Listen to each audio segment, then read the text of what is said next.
Ini sholat rajin, sedekah hitung-hitungan tinggi, mau hidup berkah, mau dikasih kesehatan, itu enggak mungkin.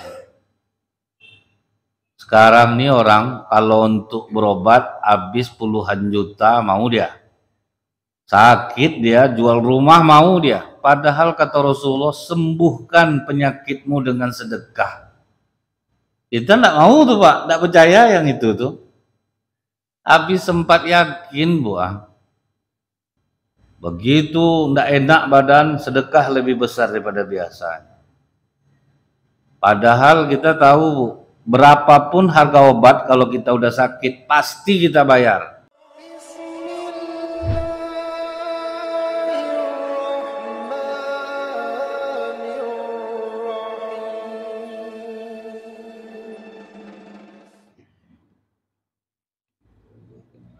A'udzubillahiminasyaitonirrajim. Bismillahirrahmanirrahim. Assalamualaikum warahmatullahi wabarakatuh. Innal hamdalillah nahmaduhu wa nasta'inu wa nastaghfiruh wa na'udzu billahi min syururi anfusina wa min sayyiati a'malina. May yahdihillahu fala mudhillalah wa may yudlil fala hadiyalah. Asyhadu an la ilaha illallah wahdahu la syarikalah wa asyhadu anna Muhammadan abduhu wa rasuluh. Allahumma sholli wa sallim wa barik ala hadzal nabiyil karim wa ala alihi wa sahbihi ajmain. Bapak Ketua Masjid beserta pengurus yang saya hormati, Bapak Ibu orang-orang tua yang saya muliakan, hadirin hadirat yang semoga kita semua senantiasa dirahmati oleh Allah. Tidak henti-hentinya kita selalu memulai dengan rasa syukur kepada Allah. Alhamdulillahirabbil alamin. Allah masih berikan kita kehidupan, artinya masih bisa kita untuk menambah amal dan memperbaiki diri. Semoga usia yang diberikan Allah kita ini menjadikan kita dekat kepada Allah dan meraih ridho Allah sehingga kita selamat di akhirat kelak. Bersolawat kita kepada Rasulullah Sallallahu Alaihi Wasallam dengan ucapan Allahumma sholli ala Muhammad wa ala alihi wasallim. Semoga diringankan lisan kita ini untuk bersolawat sehingga kita mendapatkan syafaat di yaumil akhir kelak. Kita semua hafal ayat ini, Pak. Wa tazawwadu fa inna khairaz zadi taqwa. Berbekallah, sebaik-baik bekal itu adalah takwa. Kalau kita berhasil menjadi orang bertakwa, paling tidak kita tahu cirinya, Bu. Kata Allah, kalau orang yang berhasil takwa itu, wa may yattaqillaha yaj'al lahu makhraja. Asal ada masalah selalu dikasih Allah jalan keluar. Wa yarzuqhu min haitsu la yahtasib. Dikasih Allah rezeki dari arah yang tidak terduga-duga. Jadi bila mana saat ini kita udah rajin sholat, rajin puasa sunat, rajin zikir, baca Quran, masalah tidak selesai-selesai, rezeki susah, berarti ketakwaan kita bermasalah. Itu dia, Pak. Padahal Allah sudah mengatakan kan, Bu, kalau kalian bertakwa, masalah kalian aku kasih jalan keluarnya. Rezeki kalian susah, aku kasih rezeki dari arah yang tidak terduga-duga. Berarti sekarang kitalah yang salah. Jadi Allah tidak salah, sholat kita tidak salah, berarti sikap kita yang salah. Kemudian Allah kasihkan gambaran untuk orang yang bertakwa itu, wasari'u ila magfiratin min rabbikum. Dia berlomba-lomba mencari ampunan Allah. Orang yang minta ampun kepada Allah berarti orang yang tahu dengan salahnya. Nah, inilah kadang sikap seorang muslim itu, banyak yang tidak merasa punya salah. Di situ kena itu, Pak. Asal cerita dia aja yang betul terus. Di mana letak salah saya? Saya udah melakukan ini, jadi tidak pernah introspeksi diri, Pak. Kita ambil contoh nih, Bu. Dia jualan harian. Dia rajin sholat, rajin zikir, muka cemberut, membalikkan duit orang, main lempar aja, dipilih-pilih orang, barang ngamuk dia. Allah yang salah tuh, Pak, kan enggak, mukanya yang salah. Karena kata Rasulullah, senyummu kepada saudaramu adalah sedekah. Dia tidak mau sedekah senyum, Pak. Jadi kalau kita cek kenapa hidup kita ini sulit, pasti kita akan ketemu kita yang salah, bukan Allah yang salah. Itu salah satu contoh kecil gitu ya Bu ya. Jadi dia jualan barang, dibawanya jilbab ke masjid. Ini saudara saya baru pulang dari Arab Saudi, jadi bawa jilbab. Jilbab ini kalau dirupiahkan uangnya 200.000. Kalau memang ibu-ibu mau bisa 3 kali bayar, saya enggak mau ngambil untung, saya nolong aja. Maulah ibu-ibu majelis taklim nih ngambil, kasihlah dulu uang pertama 75, sisanya bisa sekali bayar lagi. Sudah tuh adalah seorang ibu-ibu pergi dia ke Ramayana, jumpa jilbab yang serupa Pak, harga 35.000. Itu enggak disapa orang ibu yang jual yang katanya dari Arab Saudi itu. Itu tersedihlah hatinya, masyarakat menjauhi saya padahal dia yang buat perangai Pak. Nah ini rata-rata nih Bu ya, orang Islam sekarang ini nih, dia rajin istighfar, tapi dia tidak tahu untuk apa dia istighfar itu Pak. Dia tidak ada yang ngaku salah satu pun. Jadi suami, dialah suami yang paling baik katanya, padahal dia banyak kesalahannya. Yang istri itu pula, merasa dia udah menjadi istri soleha pula. Tidak mau introspeksi diri. Rata-rata tuh Pak. Kita yang buat perangai, sudah tuh Allah yang kita salahkan. Kita yang salah, kita suka menyalahkan orang lain. Padahal kesalahan itu ada pada diri kita sendiri. Nah, jadi yang dimaksudkan Allah, kita minta ampun kepada Allah itu Bu, sambil kita ngaku atas kesalahan apa kita minta ampun ke Allah itu.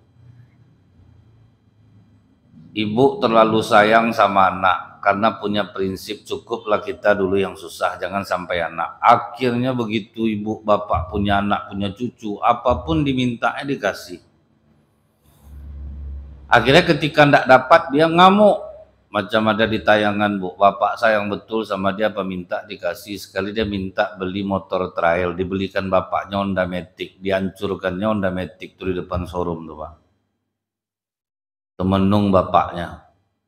Sudah itu pandailah mengadu ke Allah, ya Allah, mengapa kau berikan hamba cobaan seberat ini? Udah gara-gara kelakuan dia, Pak, anak itu jadi manja jadinya. Jadi ternyata betul kata Allah itu, wa ma asobakum min musibatin fabima kasabat aidikum wa ya'fu an katsir. Apa saja musibah yang menimpa kamu, salahkan diri kamu sendiri. Tidak Allah yang salah. Apapun musibahnya, anak kita pelawan, pasti kita yang salah. Terus misalnya rezeki kita susah, pasti kita yang salah. Duit sedikit, keinginan besar. Pulang kampung tahun ini Bang, malu kita kalau tidak bawa mobil. Gaji 3.500.000, ansuran mobil 4,6, atau menangis-nangis setiap hari di rumah. Dibantai juga baca Yasin supaya hajat terkabul, kan bikin susah Allah aja tuh Pak. Dia yang buat perangai, Allah yang susah dibuat. Itu terbukti itu Bu, orang sulit jodoh, dia rajin sholat, sulit jodohnya, pasti ada yang salah di dirinya. Jadi saya ingin kita itu Bu, ngaku-ngakulah kita nih, kita tuh yang salah. Apapun yang terjadi pasti kita yang salah. Allah tidak akan salah. Allah tuh cuma ngasih nikmat Pak. Dalam musibah pun Allah ngasih nikmat sebetulnya. Contoh nih Bu ya. Ibunda Nabi Musa meletakkan Nabi Musa di dalam peti. Kemudian hanyut peti itu karena kesalahannya, tidak diikatnya. Biasanya diikat, kali ini lupa, hanyut peti itu. Kan berarti ibu Nabi Musa yang salah tuh. Dapat musibah dia. Tapi dia tidak menyalahkan Allah, dia menyalahkan dirinya. Disuruhnya lah kakak Nabi Musa, iringi adikmu dari daratan. Diiringilah oleh kakaknya yang bernama Miriam dari daratan. Rupanya bertambah musibah itu. Peti Nabi Musa sampainya justru ke istana Firaun. Padahal pada saat itu bayi-bayi di Israel, laki-laki dibunuh. 2 musibah udah. Tapi ibu Nabi Musa minta ampun ke Allah karena kesalahannya itu. Begitu ibu Nabi Musa kena musibah, dia mengakui dia yang salah. Peti bayi itu ditemukan oleh Aisyah binti Mumtazim, istri dari Firaun. Ditanamkan Allah rasa cinta ke dalam hati Aisyah kepada Nabi Musa kecil ini. Sehingga ketika Firaun berkeras mengatakan ini bayi Bani Israel, bunuh. Aisyah mempertahankannya, enggak, aku sayang sama dia. Kata Firaun, kalau kau sayang ya terserahlah, pelihara. Jadi sejahat-jahat Firaun paling takut sama istri. Jadi kalau bapak takut sama istri, Firaun lah bapak. Karena memang Firaun tuh bentuk yang sangar tuh Pak. Tapi takut sama istri Bu. Ya udahlah, pelihara lah. Akhirnya menangislah Nabi Musa kecil ini. Disusukan kepada ibu-ibu yang sedang menyusu di istana itu. Tidak ada dia mau diam. Itu udah skenario Allah tuh Pak. Tidak ada dia mau diam. Disayembarakanlah di pasar. Siapa yang bisa menyusukan bayi ini dan dia diam, aku berikan hadiah. Ada kakak Nabi Musa di sana, Ratu, coba ke rumah ibu ini Ratu. Nah, dibawalah oleh kakak Nabi Musa ke rumah ibu kandung Nabi Musa. Jumpa ibu kandungnya, itu lahap dia minum susu Pak. Udah ketemu dengan anak kandung, dapat pula hadiah. Jadi apabila kita mengakui kesalahan kita, ketika kita dapat musibah, maka musibah itu akan berubah menjadi kenikmatan. Nah, ini yang tidak banyak orang tahu Bu. Dia taunya udah rajin aku sholat, hidup aku macam ini juga. Udah rajin aku ngaji, tidak ada perubahan jiwa. Padahal kita yang salah. Kalau kita cek ketemu semuanya Bu. Saya coba duduk 1 jam dengan orang rajin sholat jamaah tapi rezekinya sulit. Saya ajak aja dia cerita, saya dengar dia cerita bagaimana dulu waktu bapak kerja sama orang. Saya kalau kerja tuh berjelas-jelas aja Ustadz, masuk jam 8, pulang jam 5. Minta tolong bos tuh di luar jam tuh, ya enggak mau saya. Oh, keras hati rupanya Pak. Kalau macam ini siapa yang mau mempekerjakan dia? Terlalu hitung-hitungan dengan tenaga. Kemudian kalau misalnya hari Minggu Ustaz, saya sedang istirahat di rumah, dia rupanya minta tolong ada jemput tamu di bandara, yang enggak mau lah saya, itu kan hari libur saya. Nah, jadi kita yang kena rupanya Pak. Berarti kan dia yang keras hati ya. Balikkanlah ke diri kita Bu, ketika kita yang jadi pengusahanya. Dapat karyawan yang loyalitasnya tinggi, itu pun gajinya berbeda tuh Pak. Nah, jadi sebetulnya memurahkan rezeki dia itu apa? Dia tidak hitung-hitungan. Tapi ada pula bos nih Ustaz, kalau kita tidak hitung-hitungan dimanfaatkannya kita. Kita dimanfaatkan tapi tetap kita akan menang. Nah, jadi walaupun dimanfaatkan tetap akan menang.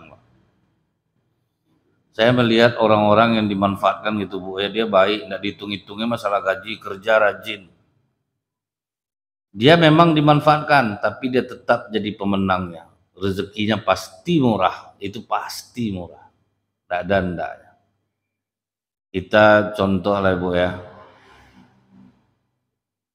sopir perusahaan MS Glow, umur 72 tahun, tidak mau bosnya memberhentikan ya Pak, tidak usah Bapak nyopir lagi, kerja Bapak panaskan mesin mobil, matikan. Cuman itu aja Pak, tidak mau bosnya melepas. Pas diwawancara Bu, disitulah kita tahu betapa tingginya adabnya kepada pimpinannya, walaupun pimpinannya jauh di bawah dia, macam anaknya tiba itu. Ya saya kalau sama Bapak apa? Pokoknya Pak, rasa hormatnya itu tinggi Pak, adabnya mulia, akhlaknya bagus, makanya tidak perlu dia kerja, tetap dipertahankan dia. Jadi kita yang sulit-sulit hidup, yang udah rajin-rajin sholatnya, cobalah cari. Makanya kata Umar bin Khattab Bu, kenali dosa, bukan engkau ingin melakukan dosa, agar engkau terhindar darinya. Nah, jadi kita harus tahu nih Pak, durhaka sama Allah dulu, sholatnya bagaimana, Padahal Rasulullah sudah mengatakan yang jauh sebelum masuk waktu sholat nanti di akhirat akan seterang matahari. Orang azan baru siap-siap seterang bulan. Orang iqomah siap-siap seterang bintang. Kita sering seterang kunang-kunang, Pak. Udah jauh waktu sholat, habis baru kita sholat. Atau minta banyaklah ke Allah. Coba ambil level yang tertinggi. Jauh sebelum masuk waktu sholat, sudah ada di masjid. Di Masjid Nabawi itu, Bu, yang dapat saf pertama itu aja orangnya itu, Pak. Ada yang udah 40 tahun. Begitulah mereka berlomba. Karena dapat saf di depan, di sebelah kanan, didoakan oleh malaikat. Itu yang dikejar orang tuh. Makin tinggi levelnya itu yang dikejar. Nah, kalau misalnya kita udah cek masalah sholat kita, kemudian yang kedua kita berjamaah atau tidak. Usahakan tidak pernah terlambat takbiratul ihram bersama imam. Nah, ini mengambil level-level tertinggi ini. Kalau sudah kita seperti itu, Allah kan sudah mengatakan, la nas'alukar rizqa, kami tidak minta rezeki kepadamu, nahnu narzukuk, kami yang ngasih kalian rezeki. Padahal Bapak Ibu waktu ke Mekah, tengoklah bagaimana orang-orang di sana begitu mendengar suara azan. Kantor langsung tutup, tukang-tukang bangunan langsung berhenti, mall tutup. Apa tidak diantarkan Allah rezeki mereka, Pak? Mau seberapa mahal pun biaya umroh itu dibayar orang, Pak. Orang ngantar duit ke sana tuh. Berlomba-lomba ngantar duit ke situ. Nah, jadi kita kan bisa melihat, oh ternyata betul ya, kalau orang melaksanakan itu datang jauh sebelum masuk waktu sholat, kemudian dia sholatnya berjamaah, oh ternyata rezekinya Allah yang mengantarkannya. Jadi berhenti dulu menyalahkan Allah, cek dulu Pak di sisi ketaatan kita kepada Allah. Dan ternyata di antara Bapak Ibu yang mengamalkan ini, saya yakin rezeki Bapak Ibu murah juga. Kan Bapak Ibu sering mengamalkan ini, datang duluan ke masjid. Mana ada yang susah, cobalah. Bapak Ibu yang udah rajin nih ke masjidnya di awal waktu, sholat berjamaah, saya jamin tidak akan susah itu. Nah itu dulu dicek tuh. Kemudian bagaimana ketaatan kita dengan Rasulullah. Nah ini berkenaan masalah akhlak lagi Pak. Udah rajin sholat jamaah Bu di awal waktu. Apalagi Rasulullah itu kalau bersalaman saling mendoakan, kalau jumpa saling mengucapkan salam. Apa kata Rasulullah? Inginkah kalian aku tunjukkan satu amalan yang apabila kalian lakukan kalian akan saling mencintai? Ingin ya Rasulullah, tebarkan salam. Jadi jumpa itu enggak, Bu, sehat Bu, Pak Haji apa kabar enggak? Assalamualaikum warahmatullahi wabarakatuh. Waalaikumsalam warahmatullahi wabarakatuh. Saling mendoakan Pak, itu yang membuat kompak ya dia.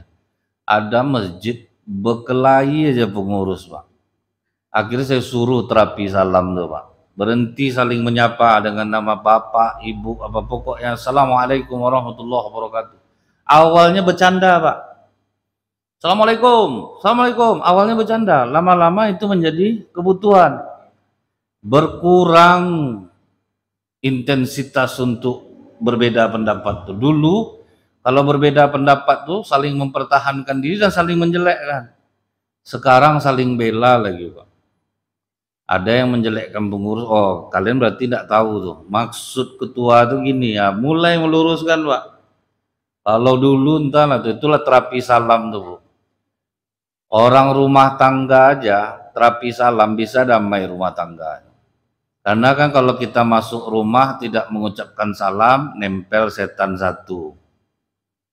Itu banyak dia dalam tuh, bapak masuk nak ucap salam, ibu masuk nak ucap salam, anak masuk nak ucap salam. Itulah panas rumah tuh. Kadang masalah sepele Pak, masalah cabai terpedas saja berair mata suaminya makan mau ngamuk. Udah beberapa tahun kita menikah, nggak tahu juga kau ukuran cabai untuk abang dasar Minang kau nih. Datanglah istri abang yang bawa suku bang ya. Abang orang Melayu lagi. Ngapa emang orang Melayu pemalas tuh? Bagus mulut kau ya, berani kau menggitukan. Gara-gara cabai sampai menghina suku Pak. Sampai pula pantas saja mama kau diceraikan sama bapak kau macam ini anaknya rupanya. Abang ingat bang, bapak abang lain tuh bang ada. Sampai ke bapak kemana-mana terbawa semua ya. Jadi panas rumah, coba terapi salam waktu itu. Tak usah dulu mediasi, coba amalkan salam tapi lengkap-lengkap. Karena kalau assalamualaikum aja kan 10, warahmatullah 20, wabarakatuh 30. Mulailah dia Bu mengamalkan salam tuh Pak. Masuk rumah, assalamualaikum warahmatullahi wabarakatuh, waalaikumsalam warahmatullahi wabarakatuh. Terus sejuk rumah tuh jadinya. Pernah istrinya melakukan kesalahan yang sama, terpedas cabai berair mata suaminya. Cemas istrinya, pedas bang. Enggak deh, abang kalau makanan seperti ini ingat abang almarhum bapak abang. Jadi lembut jadinya, padahal mau ngamuk tadi itu. Karena saya ada dapat kabar Pak, ada suami rajin sholat ke masjid, rajin puasa sunat, tapi kasar sama istri Pak. Ada yang berubah itu Pak. Karena itu tuh lah Bu, setan tuh nggak takut dia. Tapi ketika kita mengamalkan sunnah yang disampaikan Rasulullah, mengucapkan salam ketika berjumpa, tersenyum, ramah, itu kan udah akhlak tiba itu Bu kan. Apa kata para ulama Pak? Kalau untuk belajar Islam 2 tahun selesai. Tapi kalau belajar akhlak 18 tahun belum tentu selesai Pak. Dan itu hanya ada di pondok-pondok Bu. Cobalah tengok Bu, apa ndak berkah di pondok itu. Berjalan kiainya Pak, mematung semua siswanya mendahulukan kiainya itu. Itu kan adab tuh Pak. Nah itu tuh kita yang kadang kenanya Bu ya di sunnah Rasulullah yang dasar-dasar itu aja udah kena kita kan. Jangan mengunjing. Ini udah rajin sholat Bu ya. Asal ada waktu aja Pak antara azan dan iqamah itu sempat juga menceritakan orang kadang. Tasbih di tangan juga nih Bu, astagfirullahaladzim. Itulah enggak Kak ya, semenjak puasa sunat nih pakai nasi ya. Banyak yang enggak puasa kadang ngambil nasi. Iya juga memang Mbak ceritanya itu. Ada masjid Bu, donatur ngasih nasi ramas. Sampai di masjid berebut lah ibu-ibu tuh Bu habis maghrib tuh. Saya yang terdengar udah berkelahi aja Bu, etek kan ndak puasa lo mangalo etek ambil mangalo kau kok ribut Bu. Untuk di masjid Pak saling menyembunyikan nasi itu mau juga baru Bu, karena itu yang kenanya sekarang nih Pak. Jadi akhirnya mau donatur ngasih lagi, dia maksudnya baik, akhirnya jadi azab jadinya Pak. Dia ingin dapat rahmat, rupanya azab yang datang. Karena mental orang yang menerima kena. Ada yang zikir terpejam-pejam mata, masuk juga nasi ramas tuh ke dalam jok ondanya Pak. Itu dia makan situ balik Pak. Kita itu anehnya orang-orang ini udah ada rajin sholat nih Pak. Mental kita tuh yang kena Bu. Mental orang Islam di masjid ini banyak yang suka drama gitu. Ada pengusaha pernah saya ceritakan, dia habis sholat itu zikirnya ngadapnya ke jamaah. Diperhatikannya nanti Pak, nampak muka orang yang sedang zikir itu sedih dipanggilnya nanti. Ada masalah kamu, ada Pak Haji listrik belum bayar, belum pakai token kamu. Belum lagi Pak Haji, berapa tunggakan kamu? 1,5, ya udah nanti saya bayar. Penting kamu rajin ke masjid ya Pak Haji. Kamu apa masalah? Baru pindah jualan Pak Haji dari Tengkumar ke Sudirman, jadi susah jual beli. Udah berapa hari ini modal aja yang termakan. Saya pinjamkan uang tanpa bunga. Berapa kamu mampu asur sebulan nanti kamu catat. Oke Pak Haji. Nah semenjak Pak Haji itu seperti itu Bu, asal ada Pak Haji itu nih zikir orang sedih aja semua. Sengaja ditunggu orang dia Pak. Oh zikir sedih. Itu kenaknya mental umat Islam, mental hamba, Bu. Mental hambanya ke manusia bukan ke Allah. Jadi kalau sama orang kaya itu betul-betul bulu-ulu dia, ini mau minta dapat duit nih Pak, kadang malu kita sudah, itu yang buat hidup kita susah. Di sunnah itulah kita kena, yang dasar-dasar tuh, itu yang harus kita cek dulu Pak. Di sisi itu ada enggak kita kena? Rasulullah menyuruh kita itu menebarkan salam, tersenyum, kemudian saling menolong. Nah, ini udah rajin sholat, hindarilah hal-hal yang membuat terhapusnya pahala sholat kita. Atadruna minal muflis, tahukah kalian orang yang bangkrut? Kata Rasulullah. Kata sahabat, tahu ya Rasulullah, orang yang banyak hartanya kemudian habis. Kata Rasulullah, tidak. Orang nanti di akhirat datang bawa pahala sholat, puasa, zakat, haji, tapi pernah menuduh si anu. Itu yang dihindari itu Pak. Suka nuduh-nuduh orang Bu, gitu. Suka menggunjing si anu, suka menzolimi orang, memukul orang, sehingga semua amalnya pindah kepada orang yang dia zolimi. Itu yang dihindari itu. Suka buruk sangka sama orang, suka iri hati, hasad dengki sama orang. Iri hati itu Bu ya, cirinya kalau kita muji orang tidak terima dia itu tuh Pak. Dia berkah harta bapak tuh ya Bu ya, kaya dia sekarang. Allah, kalau ndak melihara tuyul, ndak macam itu kayanya. Dari mana lah dia dapat duit? Mudah nuduh orang Pak. Dia tuh kan pesugihan itu, mudah kan ngeri itu Pak. Ingat Bu ya, waktu kaum Khawarij, kepala kaum Khawarij itu bertemu dengan Rasulullah. Ya Rasulullah, katanya ke Rasulullah, bersikap adillah engkau, bertakwalah engkau kepada Allah. Terkejut Rasulullah Pak. Kalau orang seperti aku nak bertakwa, sama siapa lagi kalian harus percaya? Langsung Khalid bin Walid diambilnya pedangnya Pak. Ya Rasulullah, izinkan aku memenggal kepalanya. Jangan, kata Rasulullah. Mana tahu dia masih sholat. Begitulah Rasulullah baik sangkanya Pak. Dia sholat, jangan bunuh. Tapi kan banyak orang nih Rasulullah, sholat rajin, beda mulut sama hatinya. Apa jawaban Rasulullah? Aku tidak disuruh membongkar hati orang. Jadi saking tidak bolehnya nuduh-nuduh sembarangan tuh Pak. Urusan hatinya itu urusan Allah. Yang jelas raganya sholat. Cuman Rasulullah bilang apa? Mereka membaca Al-Quran tapi mereka lepas dari busur panah Islam. Cuman itu aja. Tapi mau dibunuh jangan. Dia sholat, kata Rasulullah. Aku tidak ditugaskan membongkar dada orang, mengatakan dia betul atau tidak. Sementara kita mudah betul kadang menuduh-nuduh. Jadi dari sisi itu ada enggak kita kena? Kita suka iri enggak sama orang? Kalau sebetulnya kita tahu Bu ya, memindahkan harta orang mudah dalam Islam ini. Memindahkan keberkahan orang mudah. Ketika kita melihat orang dapat nikmat, kita doakan keberkahan untuk dia. Apa kata Rasulullah? Ketika seorang hamba mendoakan orang lain tanpa setahu orang itu, maka malaikat akan menjawab, kau akan mendapatkan hal yang serupa. Kan mudah Pak. Nengok rumah tangga orang bahagia, ya Allah berkahilah rumah tangga saudaraku ini. Kata malaikat, kau pun akan mendapatkan yang sama. Kan mudah memindahkan itu Pak. Ini asal nampak orang kaya lah, tengoklah perut ustadz aja buncit atau haram-haram nih makannya mungkin. Bentuk ustadz misalnya nih.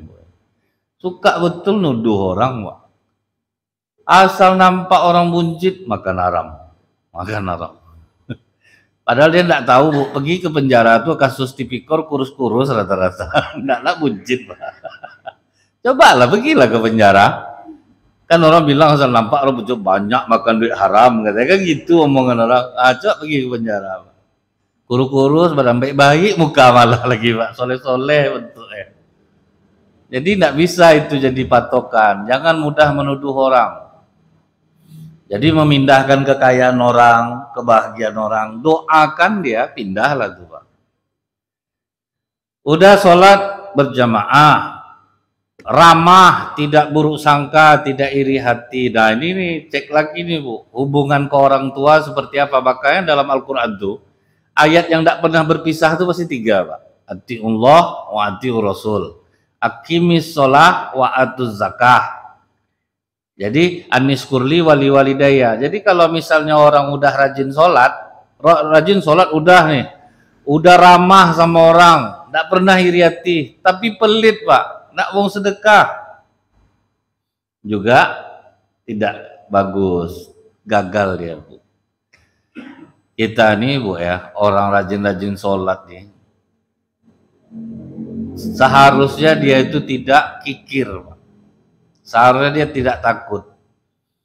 Apalagi Bu ya, dia tahu itulah harta dia yang kan abadi Pak. Ini sholat rajin, sedekah hitung-hitungan tinggi, mau hidup berkah, mau dikasih kesehatan, itu tidak mungkin. Sekarang nih orang kalau untuk berobat habis puluhan juta, mau dia. Sakit dia, jual rumah mau dia. Padahal kata Rasulullah, sembuhkan penyakitmu dengan sedekah. Kita tidak mau tuh Pak, tidak percaya yang itu tuh. Habis sempat yakin Bu, begitu tidak enak badan, sedekah lebih besar daripada biasanya. Padahal kita tahu Bu, berapapun harga obat kalau kita udah sakit pasti kita bayar. Asal sembuh anak cucu bapak ibu, jual rumah pun bapak ibu mau. Tapi kenapa tidak mau pakai jalur yang lebih elegan, sedekah lebih besar daripada biasa?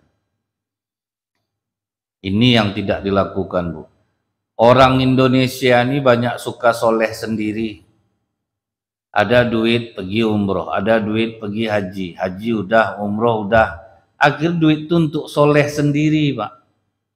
Tidak bermanfaat untuk orang lain. Ada orang menyumbang Bu ke tempat lain, terkejut saya, hampir 1,5 miliar dia nyumbang. Masjid dekat rumahnya Pak, tidak nyumbang dia Pak. Kenapa? Kalau di sini nih ada show-nya, nampak berfoto sama tokohnya. Ada tokoh yang ngajak. Jadi kalau tidak akan terkenal namanya untuk apa nyumbang. Saya tahu betul keran masjid itu aja lepas-lepas. Nah, sementara dia berfoto sama tokoh itu nyumbang hampir 1,5 miliar. Kadang lucu nak tuh Pak. Ada yang rajin nyumbang tapi inginlah show, ingin pula terlalu kelihatan. Jadi kalau kita Bu terasa ndak enak badan Pak, banyak masalah-masalah yang ndak selesai. Cobalah sedekah lebih besar daripada biasanya. Itulah jalan keluar. Saya pernah dulu Bu merasa banyak sedekah. Ini merasa baru nih Pak, karena rasanya sering juga nolong bantu orang. Merasa banyak sedekah. Tapi saya heran, kenapa saya jual mobil susah? Saya iklankan di OLX, yang nelfon tidak jelas saja orangnya Pak, tidak jadi-jadi loh. Saya titipkan ke showroom mobil kawan, aki hilang, ganti sama aki buruk. Tapi saya tidak menyalahkan orang Bu, habis itu saya merenung, pasti ada yang salah di diri saya. Mungkin saya tidak maksimal sedekahnya. Saya niatkan lah Bu ya, 10% penjualan mobil ini untuk sedekah. Mulai caranya bagaimana Pak? Bukan gitu aja. Uang yang ada yang 10% itu saya bagi-bagi dulu tuh Pak. Ini mobil belum terjual lagi nih Bu. 10% dari penjualan mobil itu bagi-bagi. Ada susah bantu. Pulang saya ceramah dari Dumai, sedang duduk di rumah makan, masuk WA. Tolong kirim lokasi Bang. Saya deal harga segitu, enggak saya acuhkan. Saking udah bosannya Pak. Ngangkat nggak jadi, capek kita. Santai aja saya makan. Udah lama sudah tuh diulangnya lagi, tolong share lokasi Bang. Ayo, udahlah share aja lokasi. Saya makan terus, santai terus. Udah lama sudah tuh kami udah di lokasi tuh. Wah, kangkang ini saya pulang dibuatnya. Sampai di rumah Bu, tidak banyak babi Bu. Tidak dicek, tidak apa-apa, langsung dibayar, pulang. Di situ saya sadar, kita sering merasa banyak sedekah, padahal belum maksimal. sakit diabetes, sedekah 10.000 itu bersin yang sembuh baru tuh. Kita tuh kan harus observasi juga kita Bu. Tanya saya gini ya Bu ya. Saya tanya misalnya ke dokter, kalau orang sakit ini dia masuk nanti RMI. RMI berapa harganya? 6 juta. Nanti pengobatan apa lagi? Nanti 10% dari itu tuh dikeluarkan, Pak. Itu yang untuk mengenakkan badan tuh. Padahal kita udah tahu, tidak mungkin Rasulullah tuh bohong gitu. Kenapa kok banyak rumah sakit di Pekanbaru ini dan pasiennya penuh? Seharusnya kan kita introspeksi diri itu Pak. Puskesmas penuh, rumah sakit umum penuh, PMC penuh. Apalagi rumah sakit tidak penuh Pekanbaru ini Pak. Artinya Pak, orang Pekanbaru ini pelit, walaupun rajin sedekah. Tidak maksimal, yakin saya itu. Jadi ketika kita kena musibah Bu, kita langsung nyari kesalahan kita. Jadi bukan ke orang-orang kita Pak, bukan nyalahin Allah, ada yang kena nih. Misalnya hilang sendal kita di masjid, kita pikir sebanyak ratusan pasang sendal orang, kok sendal kita yang diambilnya. Berarti ada yang salah di diri kita. Hilang helm di masjid, berarti ada yang salah di diri kita. Tidak ada yang tidak tanpa sebab tuh Bu. Pasti ketemu tuh. Cuman kadang kita tuh sok suci, merasa diri bersih Pak, padahal enggak ada saya Pak. Apa juga kurang saya lagi. Sedekah tuh pelit. Jadi kadang orang lewat kotak infak tuh Pak, ditelungkup-telungkupkannya tangannya karena 2.000, bukan karena ikhlas Pak. Karena 2.000 itu ditutupnya masuk tuh Pak kan. Itu doa enggak tanggung lah panjangnya lagi Bu. Memang rajin sedekah tuh. Tapi betul-betul tidak imbang lah, kita dikasih orang duit 2.000 mungkin kita lempar orang Pak. Itu kok Allah berani kita ngasih. Cucu minta tidak ada batas dalam satu hari. Anak minta beli mixer aja udah 16.000 kasih. Minta beli pizza 60.000 kasih. Kok Allah 2.000, 5.000. Itu doa tidak tanggung lah panjangnya lagi Bu. Tidak malu kita tuh. Saya tahunya itu Pak, tiap Jumat asal diumumkan tidak imbang dengan jumlah jamaah. Uang infak Jumat kita minggu lalu 875.000. Saya hitunglah dari sudut ke sudut dalam tiap sab. Berarti 2.000 rata-rata nyumbang Pak. Coba lah tuh. Apa ndak ramai kejahatan di Indonesia ini? Ibu tahu ndak kalau bandar narkoba sekali nyumbang untuk agama nih? Ngeri Pak. Makanya akhirnya rezeki mereka murah jadinya, padahal salah jalannya Pak. Kan siapa yang memberi, dia menerima, karena mereka boros tuh Pak, murah lah rezekinya. Jadi apa enggak kejatuhan mereka nyumbang tuh besar Bu, besar. Masjid di tempat kejahatan narkoba aja tuh Ibu, kalau Jumat tuh sekali nyumbang berapa Pak? Tuh kumpul masjid kecil. Uang infak Jumat minggu lalu 8.700.000, 9 juta. Bayangkan tuh Bapak tuh. Kalah Masjid Agung An-Nur yang sepenuh itu Bu. Berapa Nur cuma tiap Jumat? 3 juta, 4 juta. Masjid kecil, separuh masjid ini. Tapi sumbangannya 8 juta, 9 juta. Jadi saya berpikir wajar orang ini murah rezekinya. Padahal salah jalannya nih Pak. Mereka sedekahnya kuat Bu. Kenapa kita yang mencari dengan jalan halal takut? Mereka enggak ada takutnya, makanya mereka ya enak aja Pak, dia boros. Ustadz Nazril bisa enggak ngubungi Ustadz Das'ad Latif? Cuman ngubungi aja 3.500.000 Pak, ngubungi.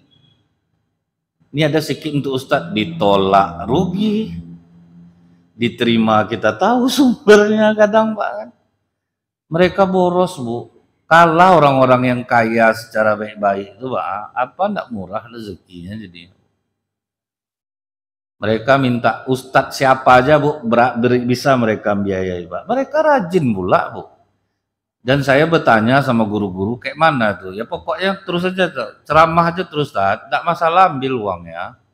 Mudah-mudahan dengan dibawakannya ke kebaikan itu, ajak mereka berinfak, bersedekah terus bisa nanti melembutkan hatinya. Rupanya ada sekarang yang udah mulai rajin ke masjid. Yang dulu cuma nyumbang aja, udah mulai rajin ke masjid. Pelan-pelan.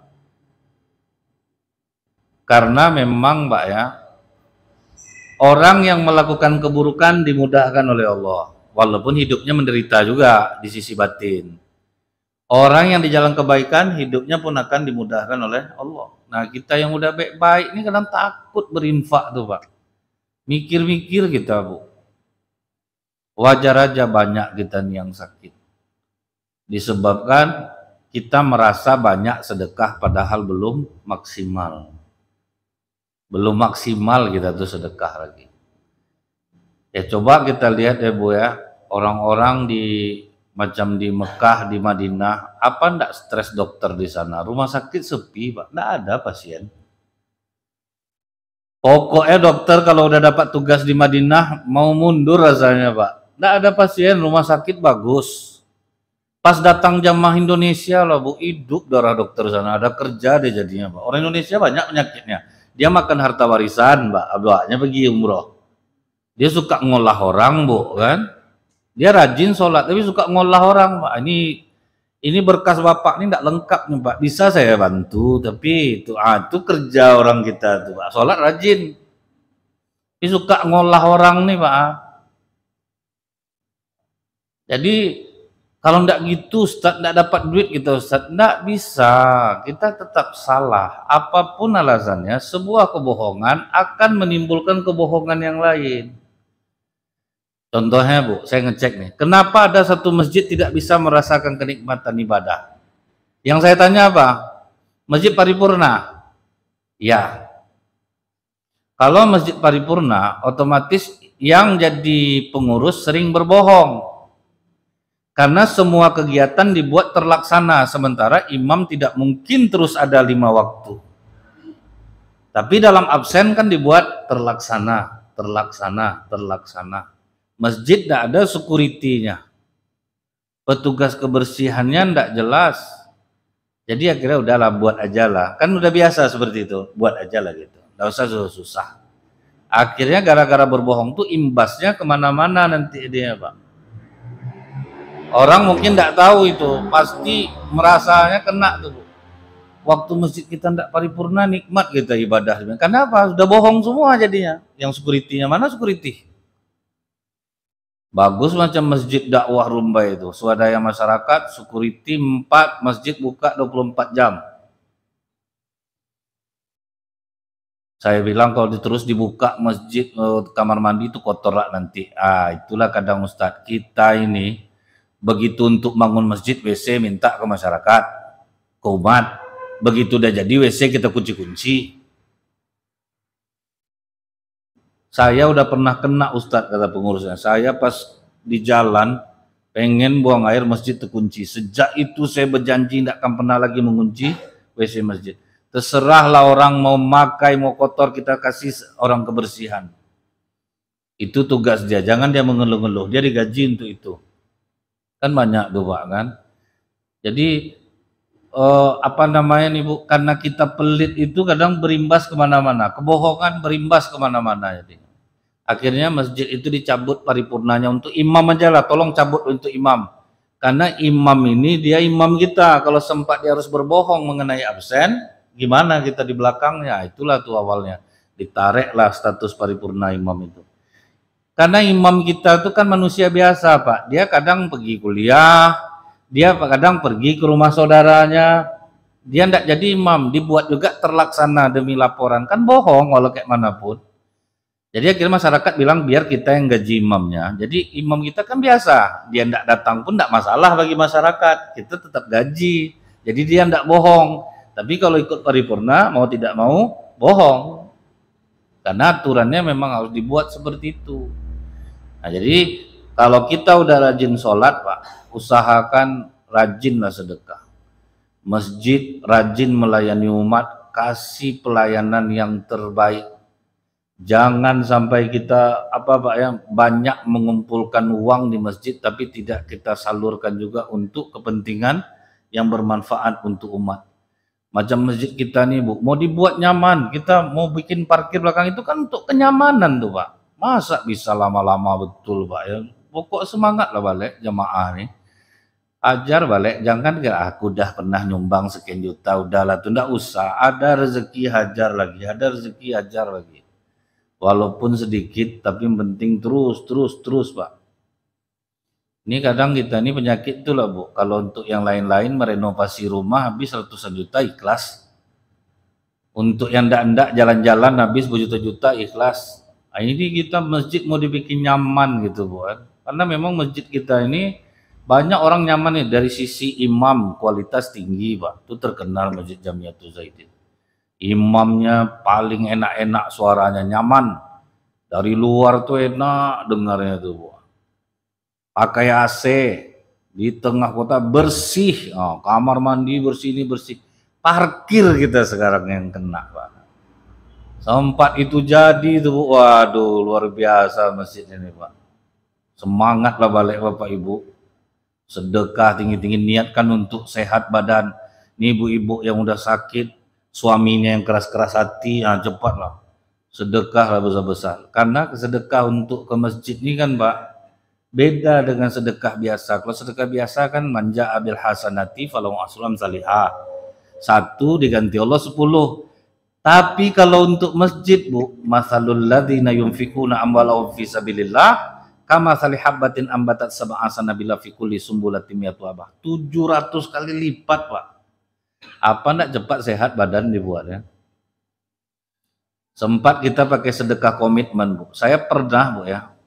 Sedekah komitmen nih Pak, itu baru niat aja dia Pak, meninggal dia udah dapat diatnya.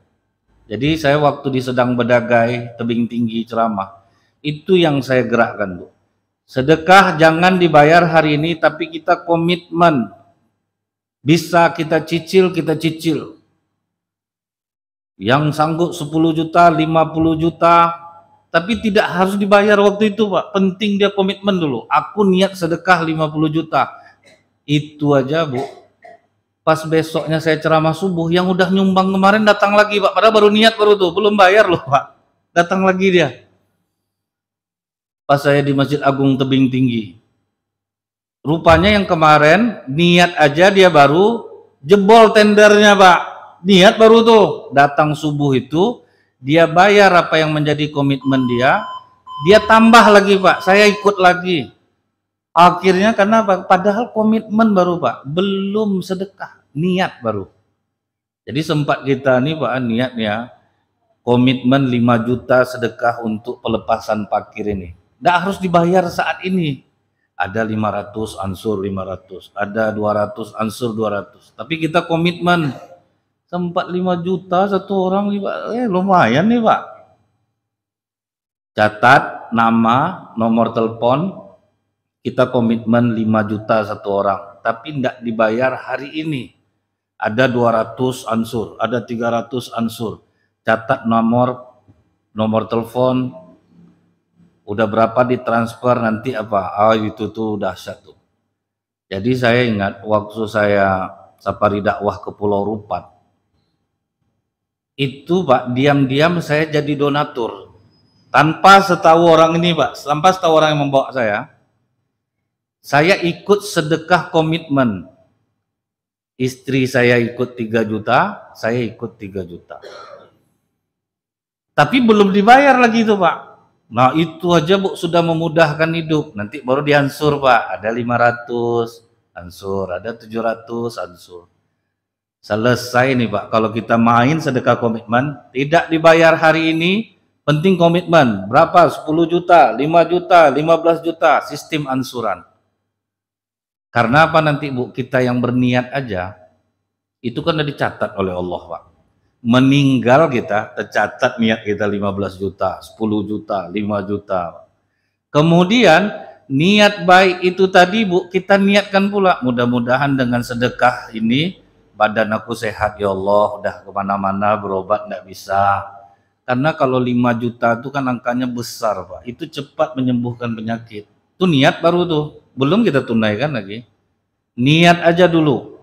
Itu udah tercatat, udah mulai enak badan, nanti rasa tuh enak kita sedekah lagi Pak. Wah enggak apa nih, terasa nampak ini. Kalau memang mau berniat nanti catatlah nama ke pengurus. Nah mudah-mudahan digerakkan Allah hati kita sehingga kita bisa mencapai takwa yang selama ini mungkin inilah yang tersumbat di diri kita. Subhanakallahumma bihamdika asyhadu an la ilaha illa anta astaghfiruka wa atubu ilaik. Assalamualaikum warahmatullahi wabarakatuh.